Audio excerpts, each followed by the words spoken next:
దాన్ని అర్థం చేసుకుని చదువుకుంటే ఓ 10 సంవత్సరాల తర్వాత అయినా గుర్తుంది. చిన్నప్పుడు మేము 10 ఏళ్ళ కొట్టింది ఇంకా గుర్తుందా? ఎందుకుంది ये सिस्टम बदलने की కొట్టబట్టి అది आप अच्छा ఇక్కడ తగ్గింది కాబట్టి నన్ను కొట్టింది सिलेबस जो आप पढ़ाते అని हैं ఉంది. उसमें बहुत చదువులో ఎందుకు లేదు? प्रॉब्लमेटिक है, ఎందుకు లేదంటే उसको మనం चेंज ఎంతసేపు करो अपने हिसाब से। మార్కులు पढ़ा तो कुछ भी सकते हो, 8% पास అవ్వాలి, 60% పాస్ आप అవ్వాలి, जैसा बनोगे, जैसी अच्छी बातें मतलब टीचर्स आर स्टिल गुड, అయిపోయింది. इसीलिए हमारे తర్వాత అందులో ఏం రాసి మనకు గుర్తులేదు. वो అదే क्या होना కాకుండా चाहिए మళ్ళీ भारत వస్తుందా? तो इंडिया भारत शुड बी। మళ్ళీ ఏం पहले आपको చేస్తాం जानना మనం? होगा, वो जानने के बाद बच्चों को बताओ, आप बहुत कुछ कर सकते हैं, కాబట్టి but ultimately you will not get the result. నుంచి वो क्योंकि आप हम जो सिस्टम में डाले हैं इसलिए परिणाम नहीं मिलता, అర్థమైందా? पर సినిమా आपके हाथ में చూస్తారా? बहुत कुछ है। आप ఎన్టీ రామారావు कुछ अच्छा कर బ్రహ్మాండ सकते ఎట్లా డాన్స్ చేశాడో చూసారా? हैं। दो चीज है, स्वयं को అనుష్క बदल చేశాడు, అఖండ టూ చూసారా? स्वयं को बदलना, బాలకృష్ణ ఎంత బాగా డాన్స్ చేశాడో అయితే బాగా सिलेबस बदलना, ये दो चीज। ఎందుకు అది ఎక్కడికి వెళ్తుంది? सिलेबस చదువులో ఏం చేయాలి? सिलेबस में जो लिखा है वो भले लिखा, అది తెలుగు उसमें जो गलत తెలుగులో కూడా लगता है आपको, जो गलत लगता है పాఠాల్లో आपका हार्ट से आपको मालूम है क्या गलत है क्या सही है। అర్థం చేసుకుని गलत लिखा मत पढ़ाओ, उसके स्थान पर अच्छा पढ़ाओ और स्वयं को बदलो। आप कुछ बुरा करते हो उसका असर बच्चों पर होता है, भले घर पर करते हैं। అది అర్థం చేసుకుని ये చదువుకుంటే इसके बारे में कभी बात करेंगे, हाउ इट इज अफेक्टिंग, అప్పుడు పరీక్ష రాసినప్పుడు ఆటోమేటిక్ గా ये हमको समझना होगा। అది इसलिए గుర్తుండి शिक्षक है जो टीचर्स है, అవి తర్వాత ఏం చేస్తారు? మీరు పరీక్ష ముందు రోజు నిష్ఠావాన్ రాత్రి అంతా चाहिए, చదువుతారు. नैतिक అవునా? 11 గంటలు मस्ट చదువుతారు. स्वामी विवेकानंद పడుకుంటారు. పొద్దున్న సగం నిద్ర లేచేస్తారు. కాకుండా మొదటి నుండి సంవత్సరం మొదటి రోజు నుండి ప్రతి పాఠం అర్థం చేసుకుని చదువుకుంటే రేపు పరీక్షలకి వాళ్ళు 8 గంటలకే పడుకున్నారు.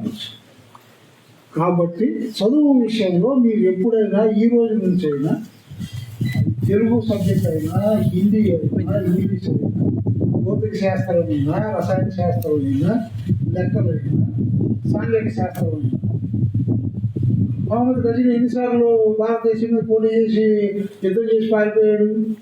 వచ్చిన మహమ్మద్ గజనీ గురించి సోషల్లో గుర్తులేదు. వచ్చిందా? क्या कह रहे పోయినాడు, వచ్చింది. ఎంతో తరగతి వస్తుంది. లేదు, ఓకే సార్. అదేంటంటే అర్థం చేసుకుని చదువుకుంటే అది మనసులోకి వెళ్తాం. ఈ మనసు అనేది ఇది అంతులేని గని, ఎంతైనా గుర్తుంటుంది. ఏంటి మనం గుర్తు పెట్టుకోవాలి అనుకుని మనం అర్థం చేసుకుని చదివించాలి. కాబట్టి మనం చదివే చదువుని అర్థం చేసుకోవడం మొదలెడితే జీవితంలో కూడా మనం ఎక్కడికి వెళ్ళినా ఏం చూసినా చుట్టుపక్కల ఏం జరుగుతుంది అనేది ఈజీగా అర్థం అవుతుంది. దానివల్ల ఏంటంటే మనోవికాసం జరుగుతుంది.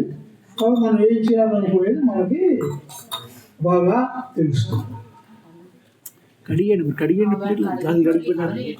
आपने कहा कुछ आपका डिफरेंट मत है, आपने कहा कि आपका कुछ अलग कहना है। ये थोड़ा अलग है। अभी बेसिकली क्या होता है, अपना स्कूल्स में सिस्टम है, पास होना चाहिए। तो आप जो भी करता है वो लोग బట్టి పడుతున్నారు. అది అర్థం చేసుకునేటట్టు చదవాలనేది కూడా టీచర్స్లో కూడా కొంచెం చేంజ్ ఉంటే డెఫినెట్గా మారుతుంది. ఎందుకంటే నేను చాలా స్కూల్స్లో చూశాను. अच्छा, इसमें बच्चों को पूछो तो कि अगर घर से छुट्टी मिले तो कितने बच्चे पढ़ना नहीं चाहते, नहीं पढ़ना चाह, अगर आपको या पढ़ना चाहते हैं इतने के और नहीं पढ़ना चाहते वो कितने? ఇంకా చిన్న క్వశ్చన్ ఒకటి సార్ అడగమంటున్నాను. ఇప్పుడు ఓపెన్ చెప్పాలి. ఏం లేదు, మీ ఇంటి దగ్గర బడికి కంపల్సరీ ఎలాంటి ఫోర్స్ లేకుండా చదవమనే ఫోర్స్ లేకుండా మీరు బడికి వస్తారా, ఇప్పుడు ఏం చేస్తారు అనేది క్వశ్చన్. హాలిడేస్ దొరికితే హాలిడేస్ ఒకవేళ హాలిడేస్ దొరికితే 2 రోజులు, ఈ రోజు రేపు హాలిడేస్ దొరికింది కదా, చదువుకోవాలని అనిపిస్తుంది. क्या क्या पढ़ना चाहते हैं?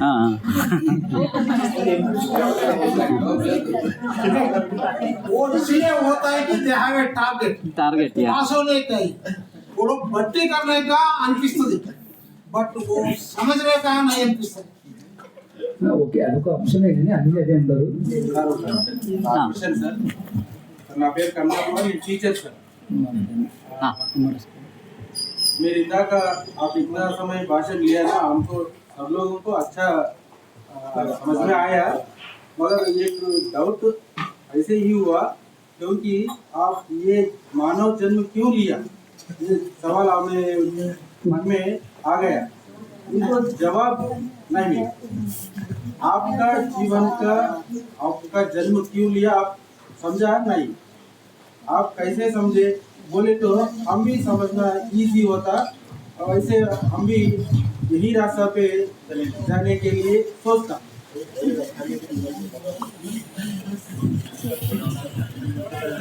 इसका जवाब नहीं जानना चाहिए। सवाल क्यों इसका नहीं, इसका जवाब ढूंढना है। ये बता तो दूंगा मैं, लेकिन वो बताने से समझ में नहीं आता है। वो you have to explore it. आपको ढूंढना, स्वयं को ढूंढना है। प्रतिदिन प्रश्न पूछो और आप लिखो, मैं पैसे कमाने के लिए आया हूँ, मैं बच्चे बड़े करने के लिए आया हूँ, क्या करने के लिए आया हूँ, उसके ऊपर हर रोज सोचो। जो भी लिखो उसके ऊपर सोचो। एक महीने बाद आपको लगेगा नहीं नहीं ये जवाब ठीक नहीं, कोई दूसरा होगा, फिर दूसरा लिखो कि मैं इसके लिए आया हूँ, नहीं नहीं ये भी ठीक नहीं है। आप सोचो, यू हैव टू थिंक। इसका उत्तर होना भी नहीं चाहिए, उसको सोचना है। ठीक है, आपको समझ में आया ना मैं बताया वो? आया सर, सोच में आया। एक्चुअल आंसर जो है आप जो बताना चाहते हो वो मिलना मुश्किल है सर। नहीं है, सबका जवाब एक ही है। देखो मैं पूछता हूँ 2 + 3 क्या होगा? 2 + 3 5, 6 है, 7 8 9 10 11। रॉन्ग आंसर सो मीन्स बहुत सारे होंगे गलत आंसर, राइट आंसर एक ही होगा। जब तक रॉन्ग आएगा तो आपको रीथिंक करना है, ओके दिस इज नॉट। जब राइट आएगा तो सबका एक ही आएगा। Are you getting my point? इससे पहले हमारा हिस्ट्री में भी है गौतम बुद्धा, वो बुद्धिज्म में वो राजा है, वो 28 साल के पूरा किंगडम राज्य छोड़ के वही प्रश्न से क्या ढूंढने में जीवन के उनको क्वेश्चंस आया, मन में क्वेश्चंस आया। आंसर्स तो यही है, ये जीवन का साथ इतना ही है और कुछ है मैं जानना चाहती हूँ। He want to explore. So in the process of explore, he went to forest. There are 3 examples. After he decided by watching a old man and later संन्यास को देखकर इस जीवन में थोड़ा इससे ज्यादा खुश है तो ये आचरणीय है समझ के तपस करे। After getting is long 28 days or 48 days meditation or dhyan, he gets some knowledge and he told all the people to follow this way. It is the only way to connect with God and your soul. He messaged the people a lot and so many people are following. Followers are also not very satisfied with as well as Gautam Buddha. There are some also problems. But the रास्ता आप बोल रहे हैं ना जो वो रास्ता सभी को एक ही होता और अलग अलग होता। ढूंढने का मतलब वही होता। हाँ। इससे लिए सभी को एक ही एजुकेशन सिस्टम कैसे रहता? नहीं रहना, एकदम ठीक पकड़ा आपने, एकदम ठीक है। तो सबके लिए एक ही प्रकार का सिस्टम पॉसिबल ही नहीं है। Every person is different and so should be the education system. तो जैसे हमारा गुरुकुल है राजकोट में, तो वहाँ हर एक बच्चे का अलग से ही होता है सब। इसका अर्थ ये भी नहीं है कि हमको इतने सारे लेक्चर्स लेने हैं, लेकिन आपका बात एकदम ठीक है, रास्ते अलग अलग हो सकते हैं, लेकिन जो समझ है जीवन की वो एक ही होगी। ठीक है, और उसके लिए सन्यासी होना भी जरूरत नहीं। आपका विवाह हो गया है ना? हाँ ठीक है। हाँ तो सन्यासी होना का भी जरूरत नहीं है। यहाँ रहते हुए हम केवल हमको सोचना प्रारंभ करना है। हमने कभी सोचा नहीं है, ये प्रॉब्लम है। और जब हमारा कुछ एम होता है तो वो हमारी पत्नी का या हमारे पति, अगर लड़की है तो उसका पति का, एक परिवार का एक ही एम होता है, अलग अलग नहीं होते। मेरे पॉइंट को जरा ठीक से समझना। तो और रास्ता भी एक ही होता है। आपका फैमिली का रास्ता एक ही होना चाहिए आइडियली, होगा ही ऐसा नहीं, लेकिन एक परिवार एक रास्ता होगा, और जो एक की समझ है दोनों की होनी चाहिए, तभी ठीक से समन्वय होता है। पर उसको ढूंढने का प्रयास करो। आपने दिशा ठीक पकड़ी है, ठीक है, तो उसके ऊपर सोचो क्या जो बुद्ध का था वही मेरा है या मेरा कुछ अलग है। तो वो ढूंढते ढूंढते समझ में आता है, और वैसे ही समझने का ही प्रयास करना है। और ये यात्रा इस जन्म में नहीं आए तो नेक्स्ट जन्म में आएगा, लेकिन आपने सोचना बंद नहीं करना है, आप सही रास्ते पर जाओगे। जो कोई भी सोचेगा, सोचना बंद नहीं करना है। प्रतिदिन एक बार प्रश्न पूछो कि मैं क्या कर रहा हूँ, मैं कौन हूँ, क्या ये ठीक है, तो आपको उत्तर मिलेगा। सर, आप बोले ना कि एजुकेशन सिस्टम में को प्रॉब्लम है। ये प्रॉब्लम क्या है कि being a teacher, I am every day going to the classroom and interacting with children. So many times I thought that we are following a single and common way for every children. Why? Because we are teaching differently, but we are asking them to write a common answer. Then it will be allotted marks. As earlier sir said, we are questioning for marks. So this education process में कैसा डूब जाते हैं ये व्यक्तिगत चिंता में कैसा जा सकते हैं वो स्टूडेंट्स। ये एजुकेशन सिस्टम नहीं बदले तो ये सोच भी नहीं बदलेगा। बिल्कुल सही है। तो मैंने वही कहा कि हमको अलग से अपनी एक सिस्टम बनानी चाहिए, हमारी स्वयं की सिस्टम बनानी चाहिए। हम जैसा चाहते हैं कि हमारे बच्चे ऐसा पढ़े, हमारे माने ये पूरे भारत के बच्चे अपने ही बच्चे हैं, वो कुछ अलग से पढ़े, उसके लिए हमको कुछ करना चाहिए। हमको ऐसा स्वप्न देखना चाहिए कि नारायणपेट में एक ऐसा विद्यालय हो जो इस प्रकार, भले उसमें 2 ही बच्चे हों या 200 बच्चे हों, संख्या मायने नहीं रखती, पर इस प्रकार की सोच मायने रखती है, इस प्रकार का विचार मायने रखता है कि इस प्रकार का समाज बनने के लिए हम तैयार हैं। तो ये विचार हमको लेकर आज जाना चाहिए कि हम, और उसका कोई फिक्स फॉर्मूला नहीं है, आप जैसा सोच रहे हो वैसा भारत बनाओ। आप अच्छा ही सोचोगे, उसमें कोई डाउट नहीं है। दूसरे वहां से एसी ऑफिस में बैठकर आपके लिए सिस्टम बनाते, उसका पार्ट मत बनो। आप स्वयं से कुछ सोचो तो आप अच्छे रास्ते से ही जाओगे, उसमें कोई संदेह नहीं है। ठीक है। ये ऊपर से जो सिस्टम है सिलेबस जो गवर्नमेंट, उधर से थोड़ा सा उसका बदलाव होना जरूरी है। नहीं है, नहीं करना भी नहीं चाहिए। वो कितना भी बदलाव कर ले कुछ होता नहीं है। अंत में सब हाथ में टीचर्स के होते हैं।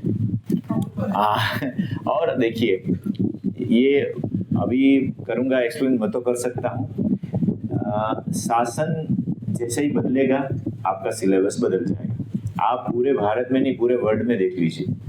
आप किसी भी राज्य का पुस्तक मुझे दीजिए, किसी भी राज्य का, मैं आपको पुस्तक देख के बता दूंगा। उसको मेरी मातृभाषा में कन्वर्ट करना होगा, अगर कर देंगे तो मैं बता दूंगा इसमें किसकी सरकार है। पुस्तक देख के बता दूंगा, पुस्तक देख के बता दूंगा कि उसमें किसकी सरकार है, मतलब वो क्या विचार वाली सरकार है। भले पक्ष का नाम ना मालूम हो, पर उसकी विचारधारा क्या है वो पुस्तक देख के मालूम पड़ जाता है। तो ये एक कारण है। दूसरा, कोई सरकार कभी ये बताती है कि सरकार ठीक से काम न करे तो क्या करना चाहिए। It is part of our life.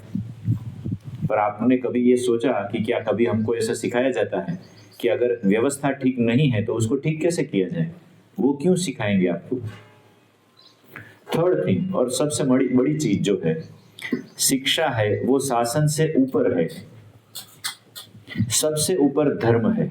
धर्म मतलब कोई कास्ट रिलीजन नहीं बोल रहा हूं। धर्म माने धारयति इति धर्म, ये तो अभ्युदय निःश्रेयस सिद्धि स धर्म। तो धर्म माने कर्तव्य, सबसे ऊपर धर्म है। धर्म को समाज में अनुच्युत करने का काम है, वह शिक्षा करती है। और शिक्षा, इन दोनों के अंतर्गत जो आता है वह शासन है, गवर्नमेंट है। और गवर्नमेंट के अंदर में इकोनॉमिक सिस्टम होती है, यह श्रृंखला है। अब हमारा काम उल्टा चल रहा है। आज जो पैसे वाले हैं वो गवर्नमेंट के ऊपर नेतृत्व रखकर बैठे हैं, जो पैसे वाले हैं वो। गवर्नमेंट के अंदर एजुकेशन सिस्टम आती है, और धर्म तो बेचारा किसी को पड़ी नहीं है, कहीं पे घूम रहा है। तो ये सिस्टम को हमको ठीक करना होगा। तो हम कहते हैं कि जीना कैसे है, तो धर्म का पालन करो। धर्मो रक्षति रक्षितः हम बोलते हैं, धर्म की रक्षा करो, धर्म आपकी रक्षा करेगा। तो धर्म माने कोई जात पात कास्ट रिलीजन नहीं है। धर्म की सही परिभाषा समझेंगे तो आपको धर्म समझ में आएगा। तो धर्म ऊपर है, उसके नीचे शिक्षा है, और उसके नीचे गवर्नमेंट है। तो कभी शिक्षा है वो गवर्नमेंट के नीचे नहीं आ सकती। तो बाप है वो, और वो बेटा है, तो बाप तो बड़ा ही रहने वाला है, कैसे भी कर लें। तो आज तो शिक्षा अंदर क्यों आ गई है, हमने अंग्रेजों की सिस्टम डाली है, क्योंकि पूरे समाज वही सिस्टम से चल रहा है। वरना जब गुरु कोई आदेश करता था, आपने रामायण और महाभारत देखी होंगी, या फिर से देख लीजिए या पढ़ लीजिए, तो अगर एक बार वशिष्ठ आदेश कर देते हैं दशरथ को, तो फिर उसको बदलते नहीं है। कुछ भी निर्णय लेना है तो, और क्यों इतना मानते थे, क्योंकि वो धर्म ही बताते थे, वह अपने या किसी के स्वार्थ का नहीं बताता, जो सबके हित का था वही वो बताते थे। इसलिए शिक्षा कभी भी शासन के नियंत्रण में नहीं होनी चाहिए। फिर आप कहोगे कि अरे ऐसा है तो हम कैसे करें, तो होगा ही नहीं। आप चाहें कि कुछ भी कर लो, अगर आपको ठीक से काम करना है तो उसकी व्यवस्था भी ठीक ही बनानी पड़ेगी। उस व्यवस्था में रहकर आप दही को फिर से आप बोलोगे मुझे इसको दूध बना देना है, फिर से इसमें से मैं क्या निकाल लूं या क्या डाल दूं तो दूध हो जाएगा। अब 2 लीटर दूध है, उसमें 200 लीटर 2 लीटर दही है, उसमें 200 लीटर दूध डाल दो, तो भी वो दही थोड़ी देर के लिए आपको दिखेगा कि दूध है, थोड़ी देर में तो वो दही हो ही जाएगा। यही है। तो इन्होंने भी वही प्रश्न पूछा कि गवर्नमेंट सिस्टम में हम क्या कर सकते हैं। आपने उसको दूसरे रूप से पूछा कि अगर आज सरकार है उसको हम बोले कि भाई आप इतना इतना बदलाव कर दो, तो ये दोनों चीजें नहीं होने वाली। मान लो वो कर भी दे, वो कोई हमारे दुश्मन नहीं है जो गवर्नमेंट में बैठे हैं, वो भी कुछ अच्छा ही करना चाहते हैं, वो चाहते हैं, पर होगा नहीं। ये अच्छे शिक्षक के बगैर हो नहीं सकता। अब आज भी मापदंड क्या है शिक्षा का, बीए बीएड हो गया, एमएड हो गया, पीएचडी हो गया, यही मापदंड है ना। किसी का चारित्र देखा जाता है। अगर आपको कॉलेज पूरा करके बायोटेक्नोलॉजी में जाना है तो आपका चारित्र देखा जाता है, या बच्चों का देखा है। टीचर बनने के लिए किसी का चारित्र देखा जाता है। बच्चे पढ़ के बाहर जाएंगे, उसको न्यूक्लियर साइंस पढ़ना है, कोई आतंकवादी कल न्यूक्लियर साइंस पढ़कर बॉम्ब बना देगा तो बना सकता है। कोई चारित्र देखता है उसका कि इतना चारित्रवान व्यक्ति ही ये काम कर सकता है। आईटी इंजीनियर बन के कोई बैंक को लूट सकता है, तो आईटी इंजीनियर के लिए कोई ऐसा टेस्ट है कि ये इतना मोरल वैल्यू का होगा तो ही इसको आईटी इंजीनियरिंग सिखाया जाएगा, वरना कल जाके कुछ हैक कर लेगा तो क्या करेंगे। तो कहने का सिस्टम ये है, बात ये है कि गलत सिस्टम में कुछ भी हम अच्छा करना चाहते हैं तो वो हो नहीं पाएगा। आज आप में से किसी को अगर प्राइम मिनिस्टर बना दें तो आप अच्छा कर पाओगे? कुछ नहीं कर पाओगे। पीछे 600 लोगों को संभालना है, संसद सभ्यों को, वरना आपका ही टांग खींच के आपको ही गिरा देंगे। आप चाहते हुए भी कुछ नहीं कर पाओगे। श्री राम भी स्वयं आ जाए, उसकी तो बात नहीं करनी चाहिए वो, पर मान लो कोई भी आ जाए बड़े से बड़ा व्यक्ति, तो भी क्योंकि वो सिस्टम गलत है। अगर सिस्टम ठीक नहीं करोगे तो फिर कुछ भी कर लो उसमें बदलाव नहीं होता। और जो हमारी एजुकेशन सिस्टम है उसका नया ही बनाना होगा। जब कुछ, ये सामान्य रूप से है, यहाँ डॉक्टर साहब बैठे हैं उनको भी मालूम है, हम सबको भी मालूम है, जब हाथ में सड़न बढ़ जाती है या उस प्रकार की तो उसको काटना ही ठीक होता है, वरना तो वो पूरा बिगाड़ता है। तो वो कोई चाहता नहीं कि उसका हाथ या पैर या कोई पार्ट्स निकाल दिया जाए, पर अगर वो नहीं निकालते हो तो वो पूरा सबको बिगाड़ती है। फिर आप चाहे कितना भी प्रयास कर लो, वो फिर से अपना काम करने लगता है सिस्टम। तो यही, तो ये अब अच्छा बहुत आसान तरीके से एक उदाहरण देता हूँ। आपको मतलब ये सीधा समझ में आ जाएगा।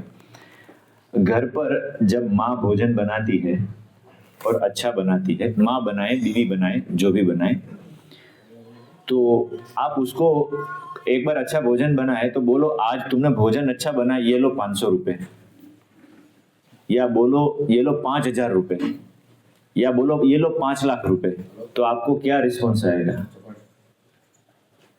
मेरा सुन रहे हैं सब? हाँ, तो क्या होगा? वो लेगी या मना करेगी? वो बोलेगी मैंने प्रेम से बनाया है परिवार के लिए, वो पैसे के लिए नहीं बनाए। मैं कोई होटल की शेफ थोड़ी हूँ कि मुझे अच्छा बना तो पैसे दे रहे हो। आपने उसकी प्रशंसा कर दी, तारीफ कर दी, वो ठीक है। तो ऐसा क्यों है? शिक्षक या गुरु का या आचार्य का काम भी वैसा है। वह निस्वार्थ भाव से करेगा तो बच्चे निस्वार्थ बनेंगे। ये समझने की बात है। जब तक शिक्षक चारित्रवान होगा नहीं, तब तक बच्चे चारित्रवान बनने की संभावना कम है। पहला तो वो आता है माता पिता से। देखिए, पहला काम है माता का, दूसरा है पिता का, तीसरा है आचार्य का। माता प्रथमो गुरु, द्वितीयो पिता, तृतीयो आचार्य। तो अगर हम शिक्षा को ठीक से समझेंगे, शिक्षा शास्त्र को ठीक से समझेंगे, तो आप स्वतः इस बात पर आ जाएंगे कि सरकारी नियंत्रण से चल रही कोई भी शिक्षा व्यवस्था अच्छे समाज या अच्छे बालक नहीं कर सकते। अगर ये होता तो पिछले 100 वर्ष में तो हमारा 75-80 वर्ष से तो हम स्वाधीन है ही, तो हम क्यों कुछ नहीं कर पाए? आज डे बाय डे हम सिस्टम तो बिगड़ ही रही है। ठीक है,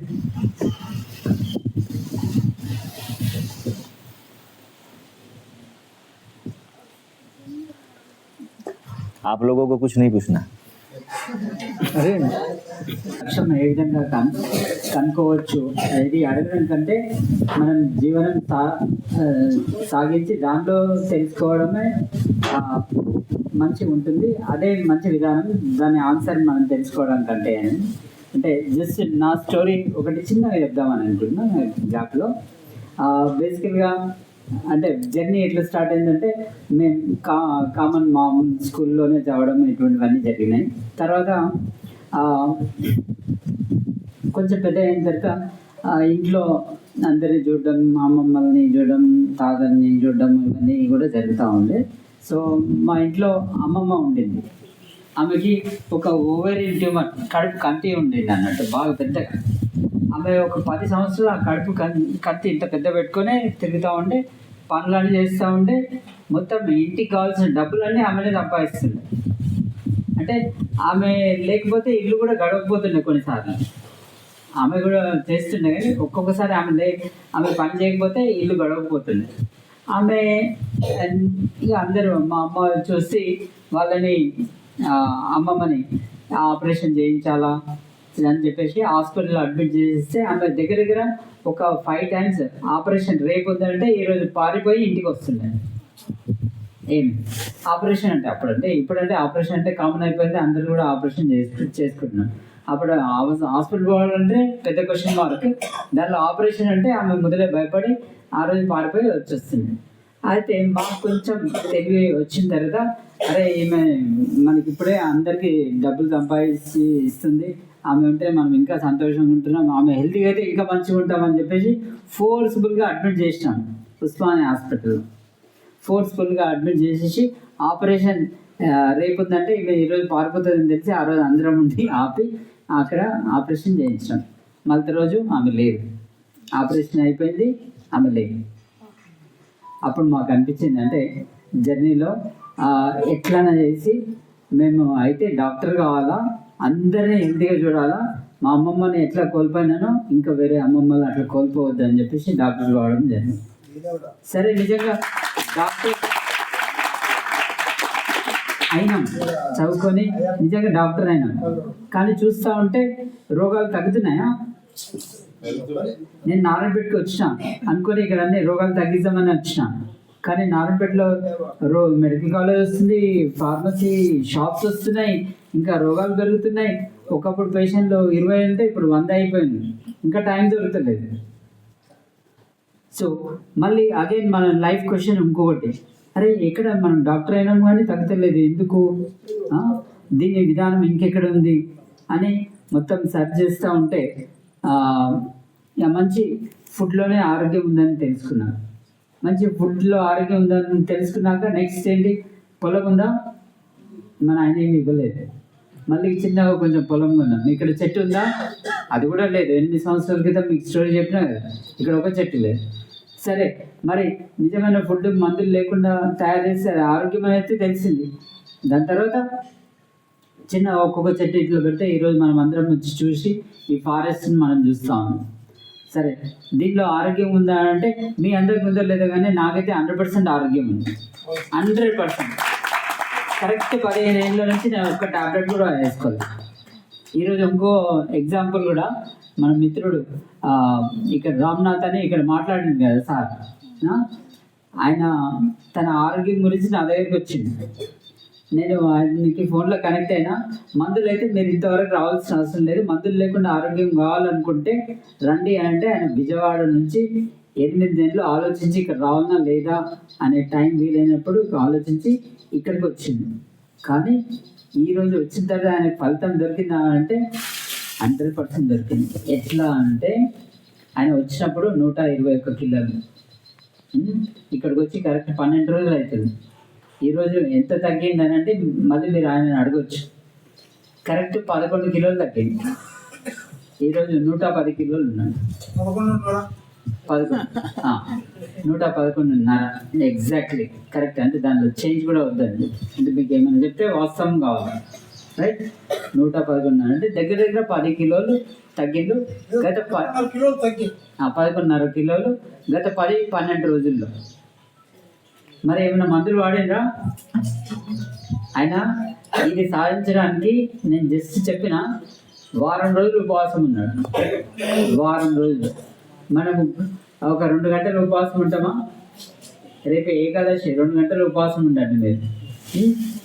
ఏమి నేను ఇప్పటివరకు మ్యాక్సిమం 2 రోజులు ఉపవాసం ఉన్నా, 56 గంటలు ఉన్నా. ఆయన వారం రోజులు ఉన్నాడు. అట్లా అంటే ఇది మనకు ఈ జర్నీ ఏం చేస్తుందంటే మనకు క్లారిటీ, మనకు ఒక థాట్ ఉంటే దాన్ని కరెక్ట్ డైరెక్షన్లో తీసుకెళ్తా ఉంటాం. ఇప్పుడు మనకు ఒక కూల్ డ్రింక్ వద్దు, మనం తాగొద్దు అని అనుకో, ఇది అన్ని కూల్ డ్రింక్స్లే ఉన్నాయి, మనం తాగం అంతే, ముందరికి పోతాం, ఇంకేముంటే అది తాగుతాం. అదే దొరికిందంటే ఇక తాగం. చలో అట్లా జర్నీ స్టార్ట్ అవుతూ ఉంటుంది. మనకి ఏం కావాలో అన్ని థింగ్స్ అన్నీ చెప్తూ ఉంటుంది. కొన్ని చెట్లలో కూడా వాటర్ ఉంటుంది. మంచిగా హిమాలయాల్లో వాటర్ దొరుకుతుందా? ద్రాక్ష, రుద్రాక్ష చెట్లని కొమ్మలు చేస్తే ఇట్లా వాటర్ వస్తుందంట. ఒక 10 ఏళ్ళ చెట్టు 10 లక్షలు నీళ్ళు ఇస్తుందంట. అవి తాగి వాళ్ళు బతుకుతా ఉంటారు. అట్లా అంటే మనం ఒక ఆలోచన స్ట్రాంగ్గా ఉంటే ఆ జర్నీ కూడా మనకు పాత్వే డైరెక్షన్స్ అన్ని చూపిస్తూ ఉంటుంది. అదే మనకు లైఫ్ మీనింగ్ అనేది అర్థమవుతా ఉంది. సో చాలామంది అనుకుంటారు డాక్టర్ అయ్యిండి పిచ్చోన్గా వ్యవసాయం చేస్తున్నాడు, చెట్లు పెంచుకుంటున్నాడు అని అనుకుంటారు. కానీ నిజమైన ఆరోగ్యం గురించి మేము ఇవన్నీ చేస్తున్నాం అని నా ఒక్కరికి అర్థమవుతుంది.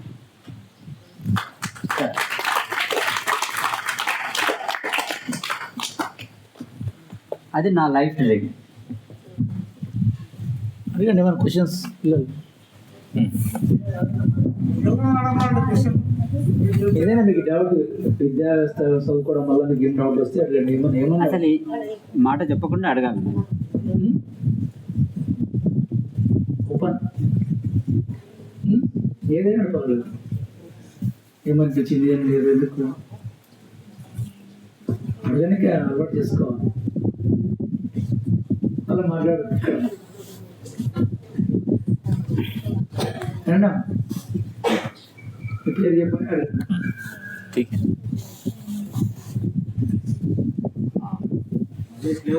Given the answer that with existing situation will not change that. You not We cannot do anything. not do anything. No, it is not like that. But system भी क्वेश्चनिंग लेकर మన सिस्टम नहीं, बच्चों के लिए है भी नहीं, मतलब ज़्यादा. ठीक है, कर सकते हैं. मैं बताता कुछ. हाँ, గురుకులము పేద పిల్లలకి అఫోర్డబుల్ అయినా సార్? क्या कहा? Is this education is affordable to poor people?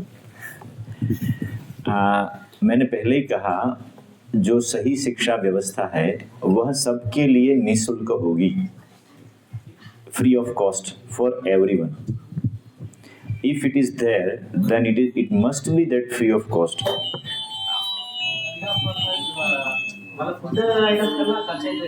Food okay.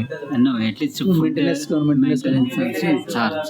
Maintenance charges వాళ్ళకి రిలీజ్ देखिए, मैं जो बता रहा हूँ वो करने के लिए समय लगेगा, तो फूड भी उसमें इन्वॉल्व है. ठीक है, आप मुझे 1950 के पहले भारत में एक होटल बताइए, नहीं मिलेगा. आपके रीजन में भी कुछ 20, 30, 40 वर्ष पहले तक होटल नहीं होंगे. 30-40 वर्ष पहले आपके नारायणपेट में कोई होटल नहीं होगा. भारत अतिथि देवो भव, भोजन कभी बेचा नहीं जाता. जैसे शिक्षा नहीं बेचे जाती वैसे कभी भोजन नहीं बेचा जाता था. अपने यहाँ खाना ऐसे ही खिलाते थे सबको. तो नहीं, मैं बता रहा हूँ, आपकी बात मैं समझ रहा हूँ, पर ऐसा मेरा कहने का तात्पर्य ये मूल है. हमने जब कभी सुना ही नहीं है तो हम उसको लागू कैसे करेंगे? How we implement even if you have not even heard. क्योंकि हमने भारत को भुला दिया है. आज हम जो जी रहे हैं वो इंडिया में जी रहे हैं, भारत में नहीं जी रहे हैं. तो अगर उसको समझेंगे तो समस्या. हाँ जी, There are few people are there to offer free thing, free meal, free of cost anything. it is not free. It is a free is not the right word. When anyone giving you by your heart, okay, it is not free. Free means that they don't have any value. Okay, so I think the word free is not there. But when someone is giving you by your heart, okay, when you are going to your relatives and they are offering you the food, so they are giving free of cost, or we are not saying like that, na? Because he is my friend or he is my relative, so okay, that is the relations are there, so there is no free or chargeable or something like that. Are you getting? But relation is limited to few people only, no, sir. So who have relations to whole nation, they start the gurukuls. जिसका हृदय उतना बड़ा होगा कि जिसको ये सब अपने लगते हैं, वही गुरुकुल प्रारंभ करेगा. उसी को शिक्षा संस्थान चालू करने का अधिकार है, दूसरे को नहीं. Sir, I have one idea. You said that the education system must be free from the government. But the government has huge money. We are paying tax. But the government also elected by the voters.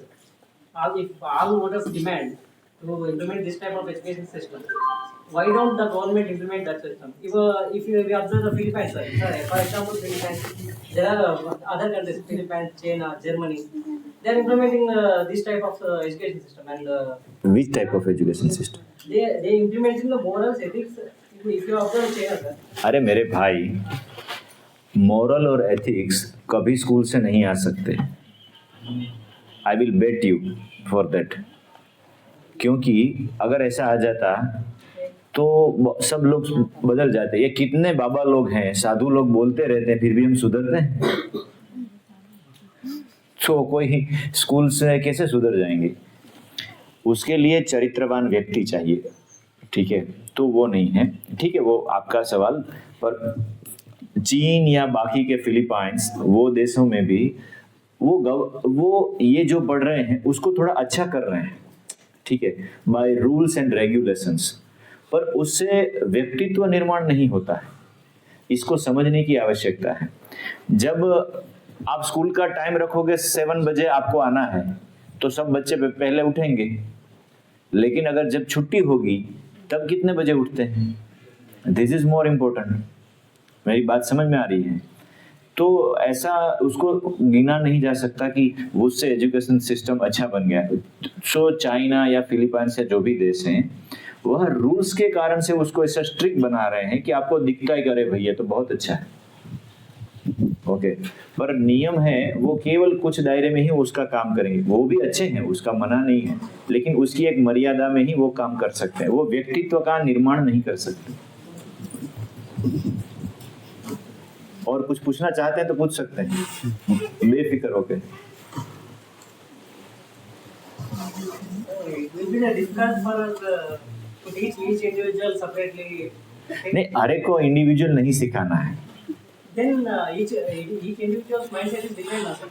हाँ, mindset different है। मान लो ये यहाँ 30 बच्चे हैं, आप maths का कुछ आपने सम सिखाए, आप मैथ्स या जो भी सब्जेक्ट सिखाते हैं, कोई एक सब्जेक्ट सिखाया, तो 30 में से 20 बच्चे के लिए वो सिस्टम लागू हो जाएगा। जो आज टिपिकल सिस्टम है वो 10, 15 या 20 बच्चे के लिए हो जाएगा, तो उसका बैच अलग हो गया। बाकी के मान लो 10 बच गए, 10 में से दूसरों के साथ आपने कोई खेल खेला और खेल के माध्यम से उसको सिखाया, ठीक है। 1 to 100 सिखाना है तो हमारे वो क्लैपिंग गेम्स है ना, क्लैपिंग गेम से हम सिखाते हैं 1 to 100, ठीक है, वो बहुत जगह पर चलता है। तो वो आपने सिखा दिया, तो उसमें से मान लो 8 बच्चे, उसमें से 2 बच गए जो स्पेशल हैं, जिसको कुछ अलग तरीका आपको लगाना पड़ेगा, तो 3 ही बैच हुए 30 लोगों में। ऐसा नहीं है कि 30 लोगों में आपको 30 बैच करनी पड़ेगी। मेरा समझ में आ रहा है बात? हाँ, कुछ बातें ऐसी हैं, देखो ये शिक्षक का ट्रेनिंग ऐसा हुआ नहीं है, इसलिए वो भी ऐसा जानते नहीं, क्योंकि आज सबको एक दायरे में रखकर करना है। अब आपके ऊपर प्रेशर ये होता है कि इतना सिलेबस इतने में पूरा कर देना है, तो आप नए एक्सपेरिमेंट कहाँ से करोगे? मतलब कोई उसका औचित्य ही नहीं रहेगा। अब मैथ्स क्यों सीखना है यही मालूम नहीं है किसी को। मैथ्स क्यों सीखना है, साइंस क्यों पढ़ना है, ठीक है, ये बेसिक सवाल है। उसके मतलब ये यहाँ से शिक्षा प्रारंभ होती है, ठीक है। जब आप बोलते हो तो बच्चे ये समझना चाहिए कि ये मैं क्यों कर रहा हूँ, ये क्यों, नृत्य क्यों सीखना है, संगीत क्यों सीखना है, इतिहास क्यों सीखना है। हम ये नहीं सिखाते, लेकिन 1835 या 1900 इतने इसमें प्लासी का युद्ध हुआ था और दूसरा हुआ था, ऐसा इतिहास पढ़ा, और किसी को वो ईयर्स याद नहीं रहते। आपको भी पूछूंगा तो भी नहीं याद होगा कि आप पढ़े तब क्या था।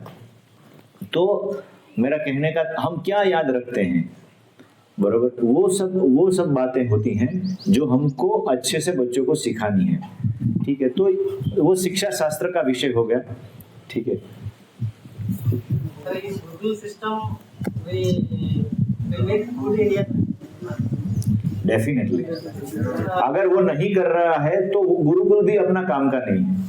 हमको अच्छा भारत चाहिए, इंडिया नहीं चाहिए। सर एक डाउट है, धर्मराज भी और दुर्योधन भी दोनों एक गुरुकुल से, लेकिन धर्मराज बना वाला और दुर्योधन बना। हाँ, तो उसका सिस्टम है, सुनो, वो ऐसा बना क्योंकि सिस्टम ओनली 20% दे कंट्रोल। 3 संस्कार से व्यक्ति बनता है, ठीक है। एक है जन्मगत संस्कार, दूसरा है पिंडगत संस्कार और तीसरा है वातावरणगत संस्कार। ये 3 बातों से किसी व्यक्ति का निर्माण होता है। पिंडगत और जन्मगत आपके जन्म के साथ ही तय हो जाते हैं, and they are very very effective and strong. तो आपके जीवन का 80% उसमें से ही होता है। आपके पिताजी कैसे थे, आपके परदादा कैसे थे, वगैरह वगैरह। मैं आपको छोटा सा उदाहरण देता हूँ। यहाँ गौशाला है, गाय मान लो 3 लीटर दूध दे रही है। मान लो कोई गाय 3 लीटर दूध दे रही है, आपको 5 लीटर दूध चाहिए, तो वो गाय में नहीं होगा। उसका बछड़ा अगर आपने ठीक से करवाया तो उसका बछड़ी होगी जो, वो आपको 5 लीटर दूध दे सकती है, अगर ऐसा दृढ़ आता है तो। अच्छा, आप हॉर्स राइडिंग जो करते हैं, हॉर्स राइडिंग करते हैं ना, मालूम है ना, हॉर्स की जो रेस होती है उसमें